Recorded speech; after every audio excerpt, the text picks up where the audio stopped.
জয় গুরু। কবিগুরু রবীন্দ্রনাথ ঠাকুর একজন মানব দরদি কবি ছিলেন। তখনকার সময়ে তিনি তার সময় প্রথম বিশ্বযুদ্ধ, দ্বিতীয় বিশ্বযুদ্ধ নিজে চোখে দেখেছেন যুদ্ধের ধ্বংসস্তূপ। তিনি চীনে গেছিলেন। চীনের রাজধানী পিকিং শহরের ধ্বংসস্তূপ তিনি নিজে চোখে দেখেছেন, তার বর্ণনা দিয়েছেন। তখনকার সেই পিকিং শহরের ভাস্কর্য, স্থাপত্য নিখুঁত বর্ণনা দিয়েছেন। ইংরেজরা সেটা কিভাবে ধ্বংস করেছেন তিনি নিজে চোখে দেখেছেন।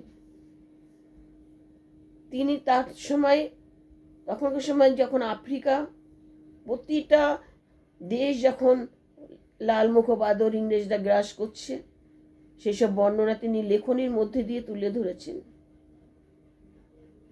প্রতিবাদ করেছেন তার লেখনীর মধ্যে দিয়ে। ঠিক আফ্রিকা যখন গ্রাস করছে ইংরেজরা,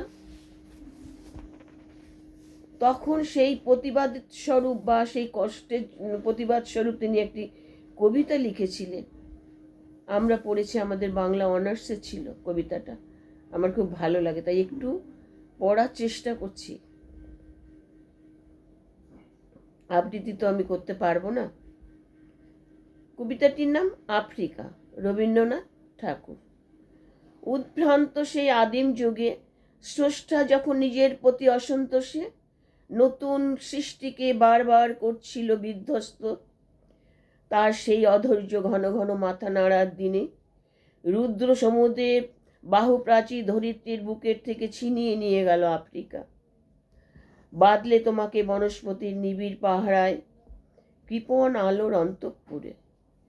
সেখানে নিভৃতে অবকাশে তুমি সংগ্রহ করছিলে দুর্গমের রহস্য, চিনছিলে জলস্থল আকাশের দুর্বোধ সংকেত। প্রকৃতির দৃষ্টি অতীত জাদু মন্ত্র জাগাচ্ছিল তোমার চেতনাতীত মনে। বিদ্রুপ করছিলে ভীষণকে বিরূপের ছদ্মবেশে, শঙ্কাকে চাচ্ছিলে হার মানাতে আপনাকে উগ্র করে বিভীষিকার প্রচণ্ড মহিমায় তাণ্ডবে দুন্ধবিনী নাদে। হায় রে ছায়াবৃতা কালো ঘোমটার নিচে অপরিচিত ছিল তোমার মানব রূপ। উপেক্ষার আবিল দৃষ্টিতে এলোর আলোহার হাত করি নিয়ে, নখ যাদের তীক্ষ্ণ তোমার নেকড়ে চেয়ে এলো মানুষ ধরার দল, গর্ভে যারা অন্ধ তোমার সূর্যহারা অরণ্যের চেয়ে।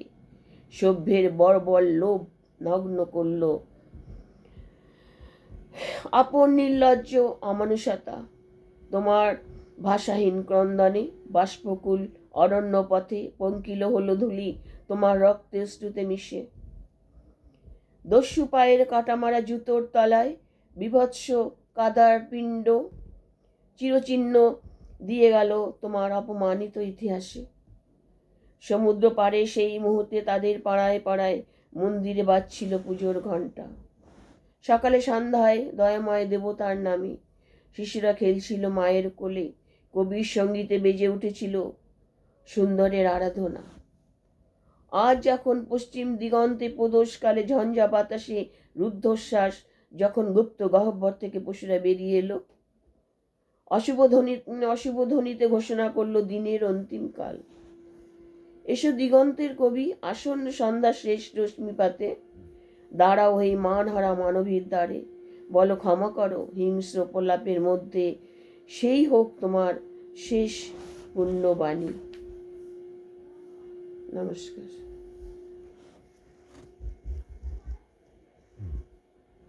কবিতাটি ভালো লাগলে লাইক শেয়ার করবেন।